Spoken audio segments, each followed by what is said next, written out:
You've been running from one feeling your entire life.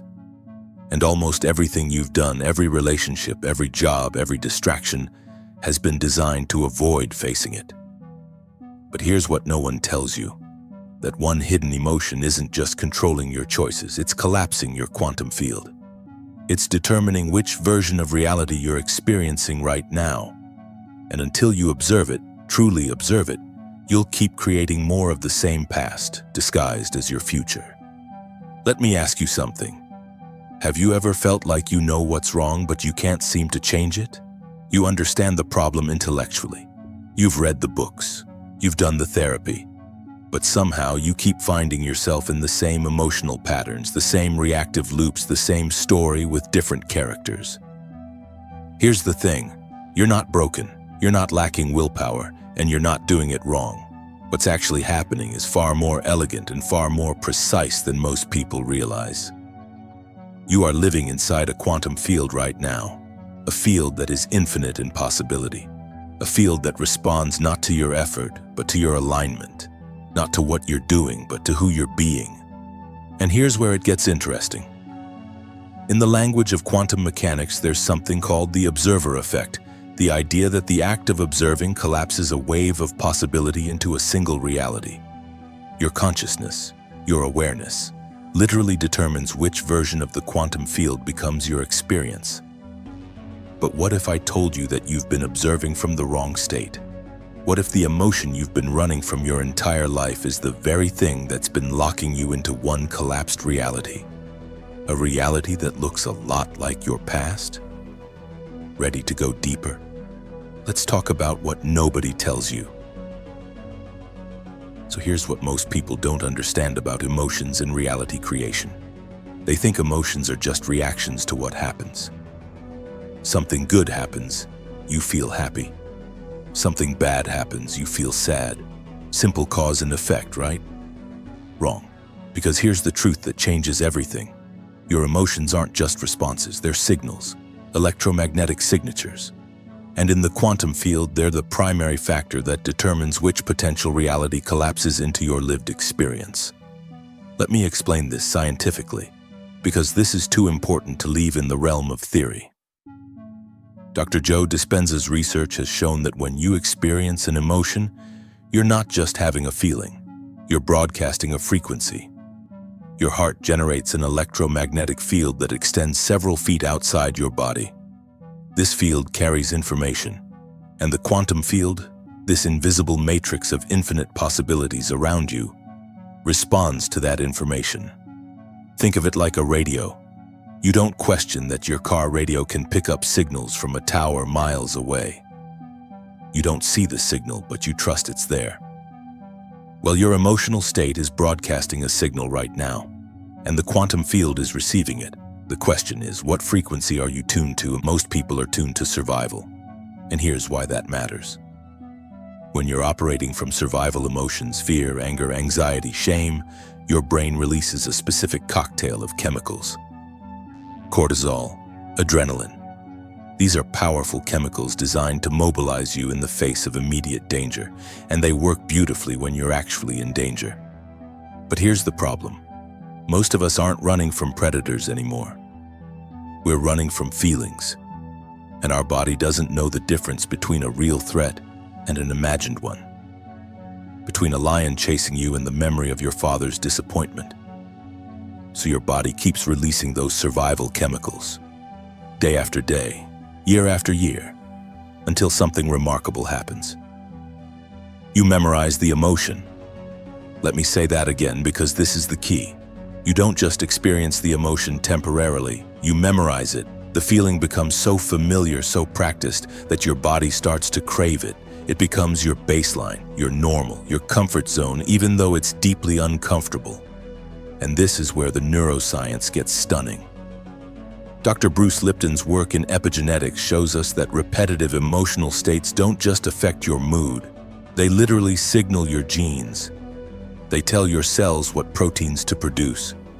They shape your biology in real time. So if you're living in fear every day, your body starts to believe the external world is dangerous. If you're living in guilt, your body believes you're unworthy. If you're living in anger, your body believes it's under attack. And here's the quantum connection that most people miss. Your body doesn't just respond to your environment. It anticipates it. It creates it. Because in the quantum field, the observer doesn't just witness reality, the observer participates in creating it. When your body is chemically conditioned to expect danger, lack, or unworthiness, you unconsciously scan your environment for evidence to confirm that expectation. You literally look for reasons to feel the memorized emotion. Not because you want to suffer, but because your nervous system is trying to match your internal chemistry with your external experience. This is what's called coherence in quantum physics. Your thoughts, your feelings, and your environment are all trying to align, to match frequencies. And if your dominant frequency is survival, then the quantum field delivers a survival reality.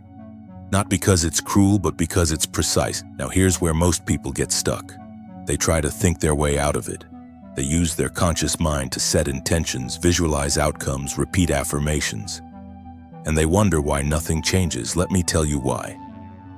Because 95% of who you are by age 35 is a set of memorized behaviors, emotional reactions, unconscious habits, hardwired attitudes, beliefs, and perceptions that function like a computer program. And that program is running in your subconscious mind, below your awareness, automated. So you can set all the intentions you want consciously. But if your subconscious is broadcasting a different signal, if your body is chemically addicted to unworthiness, then guess which signal the quantum field responds to? The louder one, the one that's been playing on repeat for decades, the one you've memorized. This is why willpower fails. This is why positive thinking alone doesn't work, because you're trying to override a biological addiction with a mental thought, and biology always wins. But here's the revolutionary part that changes everything. The moment you become conscious of the unconscious, the moment you observe the emotion you've been running from, something shifts. You activate your frontal lobe, the part of your brain that gives you the power of self-reflection, of metacognition. And in that moment of observation, you're no longer being the old self, you're being the observer of the old self. That's a quantum shift, because now, instead of unconsciously perpetuating the pattern, you're consciously recognizing it. And recognition is the first step to breaking free. So here's my question for you. What if that one emotion you've been avoiding isn't your enemy? What if it's the doorway to your liberation? Because here's what almost nobody realizes. There's usually one core emotion at the root of everything else. One feeling that's been running the show.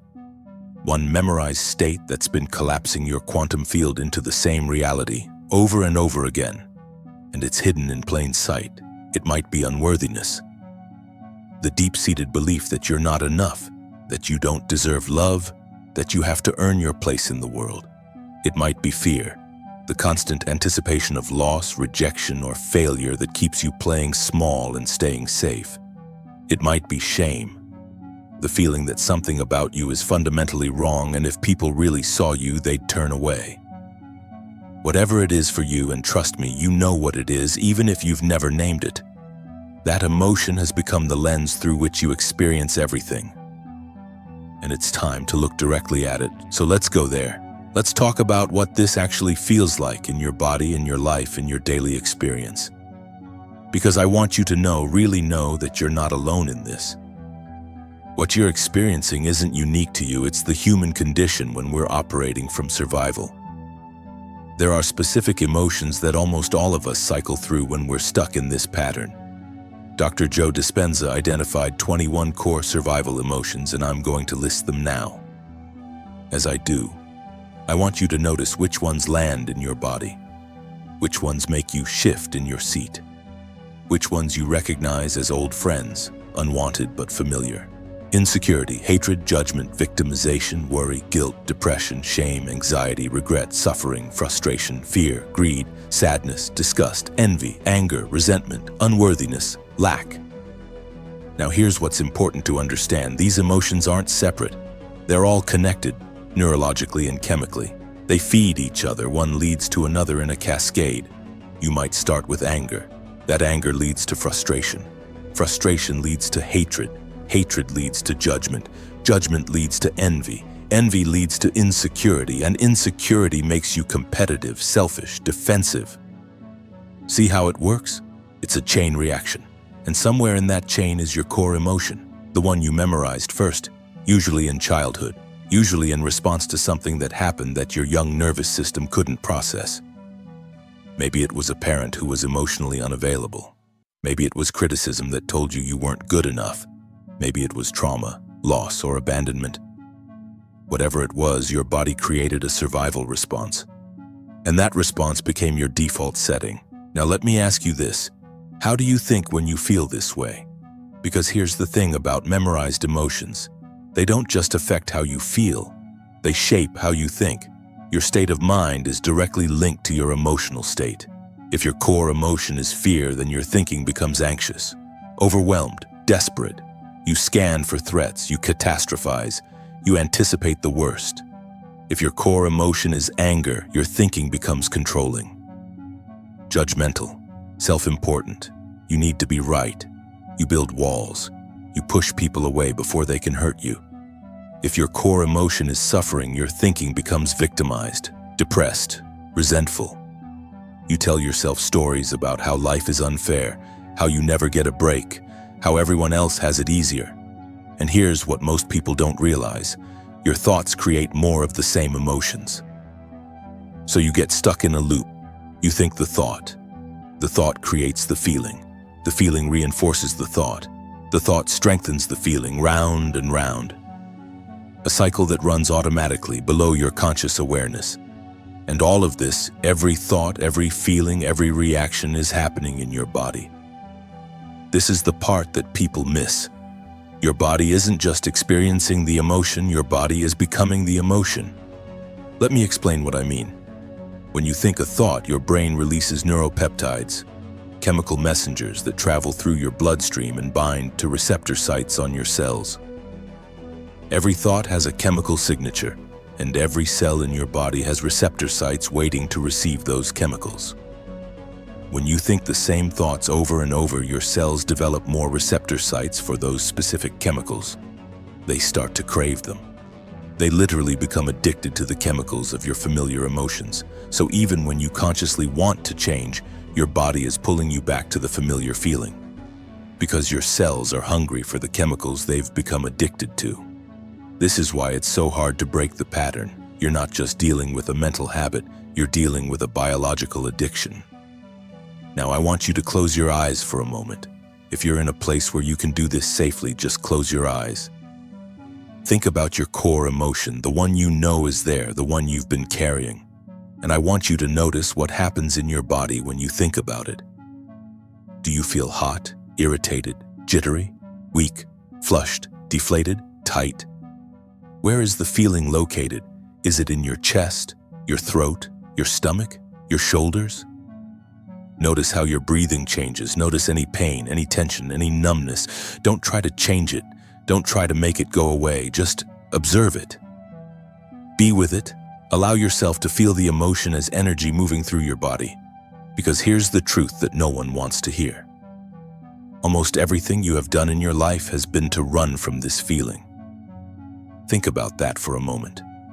The career you chose, the relationships you stayed in or left, the distractions, the substances, the behaviors, the constant doing, achieving, performing, proving, all of it, designed to avoid this one feeling. And because of that feeling, you created an ideal for the world instead of an ideal for yourself. You built your life around making sure other people approved, accepted, or validated you. Because if they did, maybe you could finally escape the feeling. But it never works. Because the feeling is inside you, and no amount of external validation can fill an internal void. So you keep running, and the quantum field keeps delivering more experiences that match your internal state, not the one you want, the one you are. This is the gap, the split between who you present to the world and who you really feel like inside, and living in that gap is exhausting.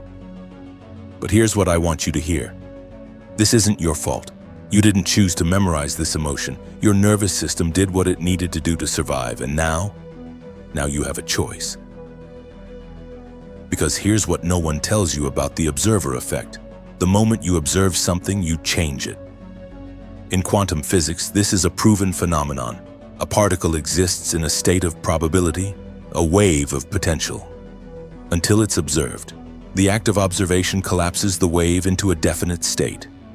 Your memorized emotion is the same. As long as it's unconscious, it controls you. It runs automatically. It collapses your quantum field into the same reality over and over. But the moment you observe it consciously, the moment you name it, feel it, acknowledge it without running from it, you're no longer identified with it. You're not the emotion, you're the observer of the emotion. And that changes everything. Because now you have a choice. Now you have power. Not the power to suppress it or fight it, the power to transmute it. So here's the radical shift I'm inviting you into. You have to know what the problem is before you can change it. You have to name it in order to have power over it. This is what I call recognition. And it's the first step in breaking free from your memorized emotional patterns. Recognition is about becoming conscious of what was once unconscious. It's about using your frontal lobe, that uniquely human part of your brain, to observe yourself objectively. Most people go through life being the old self. They react automatically, they think the same thoughts, they feel the same feelings, they make the same choices, and they wonder why nothing changes. But when you engage your frontal lobe, you shift from being the old self to being the observer of the old self. And that's a quantum leap in consciousness. So let me give you the practical process, the one that I've used with thousands of people, the one that works if you're willing to be honest with yourself. You're going to use what I call frontal lobe questions. These are questions designed to activate your metacognitive abilities, your ability to think about your thinking, to observe your being. Here's the first question. What kind of person am I? Not what you want to be, not what you tell yourself you are. What kind of person are you really? Are you angry, controlling, insecure, judgmental, lazy, impatient, defensive? Don't sugarcoat it, don't justify it, just name it. Second question, what type of person do I present to the world?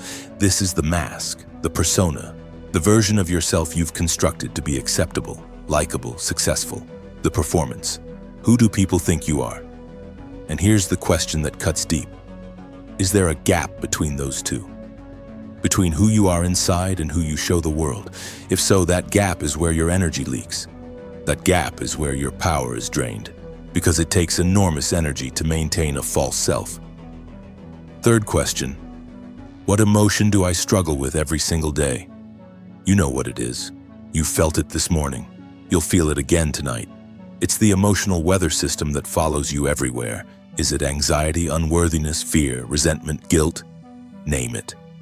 Write it down if you need to, but name it. Fourth question. How do I think when I feel this way? Because remember, your emotional state drives your mental state. Your feelings create your thoughts.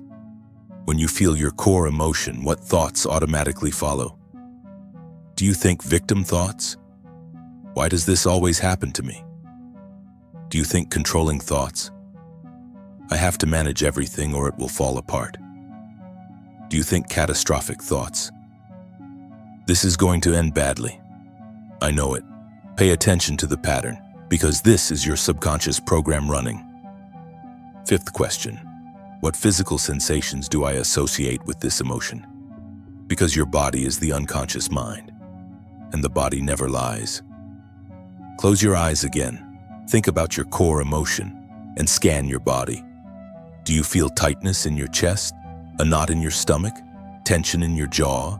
Heaviness in your shoulders? Notice where the emotion lives in your body, because that's where it's been stored. That's where the past is living in your present. And here's the profound part. Your body has been fooled into believing that your external world is staying the same, because you keep generating the same internal chemistry. So your body is literally preparing you for the same past over and over again. It's conditioning you to expect more of what you've already experienced.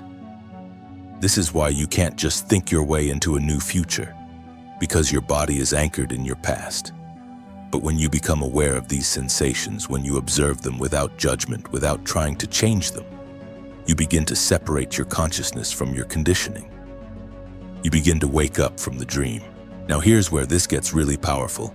There are people who've had near-death experiences who come back and talk about something called a life review. They describe seeing their entire life, every moment, every choice, every interaction, from an objective perspective. They see who they really were, not who they told themselves they were, who they actually were in their actions, thoughts, and words. And they see how their thoughts and emotions affected everyone around them, the ripple effects of their energy. And almost universally, they come back wanting to live differently, not because they were judged, but because they finally saw themselves clearly. Well, you don't have to die to have a life review. You can do one right now, every day, through meditation. And this is the practice I'm inviting you into. You sit down, you close your eyes, you go into an induction, a process of getting beyond your analytical mind and dropping into a deeper state of awareness. And then you ask yourself these questions. You observe your emotional patterns. You feel the sensations in your body. You notice your thoughts. You become the witness of your own consciousness. And in that witnessing, something remarkable happens. The emotion begins to lose its grip on you, not because you're suppressing it, but because you're no longer identified with it. You're not the anxiety. You're the one observing the anxiety. You're not the unworthiness. You're the one noticing the unworthiness. You're not the anger. You're the awareness that contains the anger. And that awareness, that observer, is who you really are. It's the quantum you, the consciousness that exists beyond your conditioning, beyond your past, beyond your memorized emotions. This is the observer effect in action. When you observe your emotional patterns from a place of awareness, you collapse the quantum wave of possibility into a new reality, not the reality of your past, the reality of your presence. Now let me be clear. This isn't a one-time thing. This is a practice, a daily practice, because your body has been chemically conditioned for years, maybe decades. Those neural pathways are strong.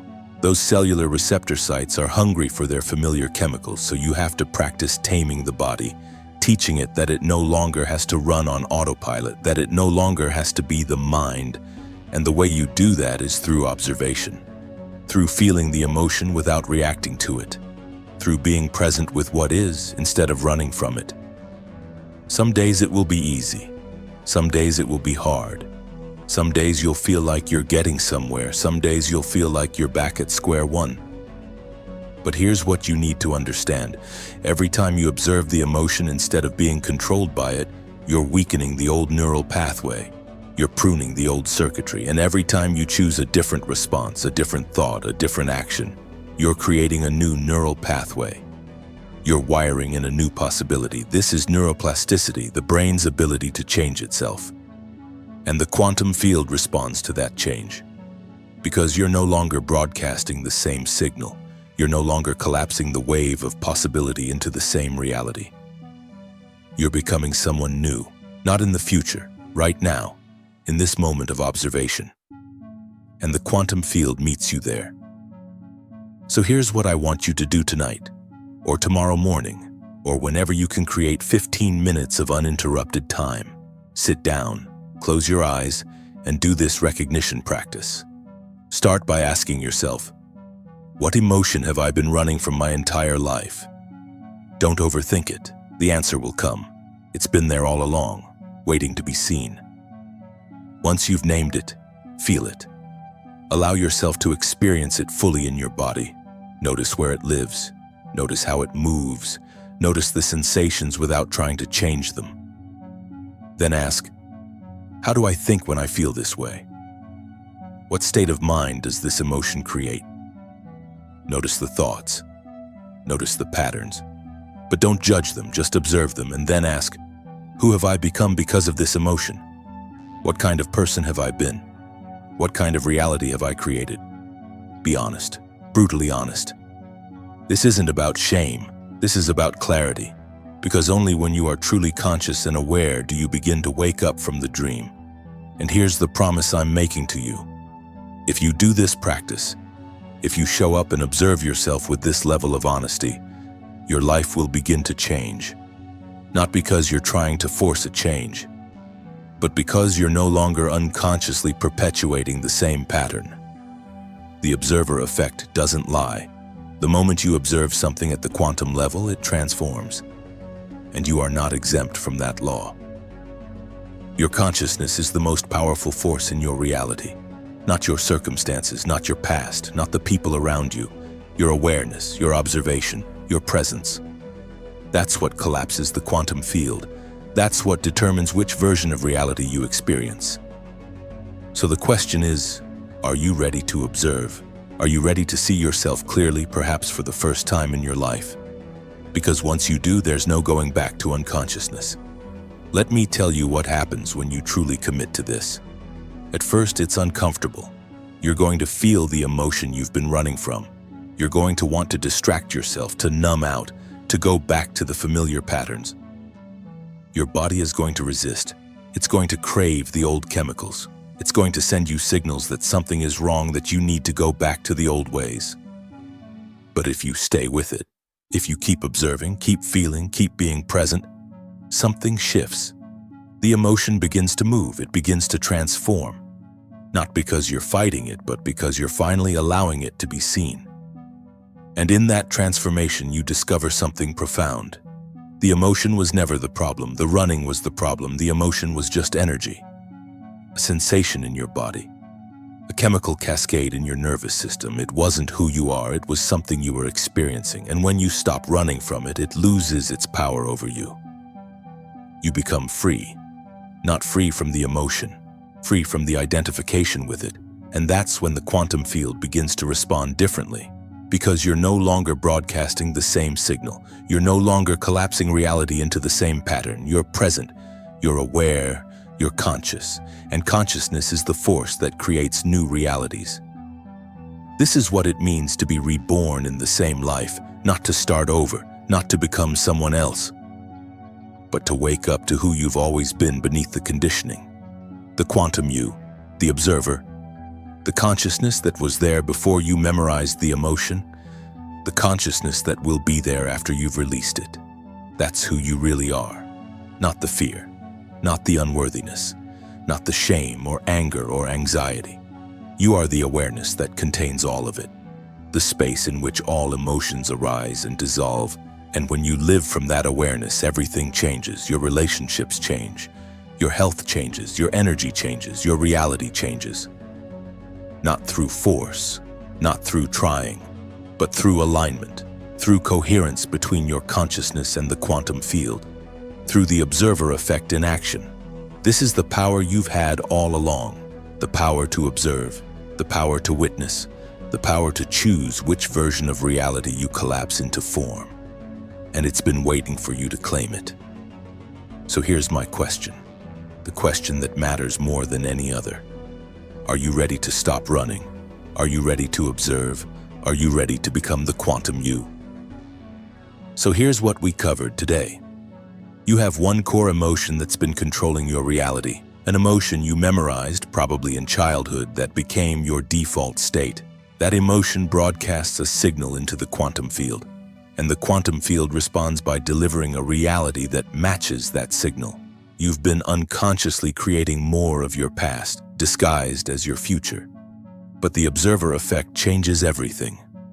The moment you observe the emotion consciously, without judgment, without running, you're no longer controlled by it. You activate your frontal lobe. You become the observer of the old self instead of being the old self. And in that observation, the quantum wave collapses into a new possibility. Not the reality of your past, the reality of your presence. Now here's the thing. This is video number 15 in the Quantum You series, and recognition, what we covered today, is just the beginning. Because once you've observed the emotion, once you've seen it clearly, there's a next step. A step that most people never take. A step that requires more courage than observation alone. In video 16, I'm going to show you what happens after you recognize. What you have to do with that recognition to actually break free. It involves something most people are terrified of. And it's the only way to close the gap between who you are and who you've been pretending to be. So if you felt something shift in you today, if something clicked, If something recognized itself, hit that subscribe button. Drop one word in the comments that captures what you're feeling right now. Your energy, your state. And I'll see you in number 16, because we're about to go somewhere most people won't. Ready?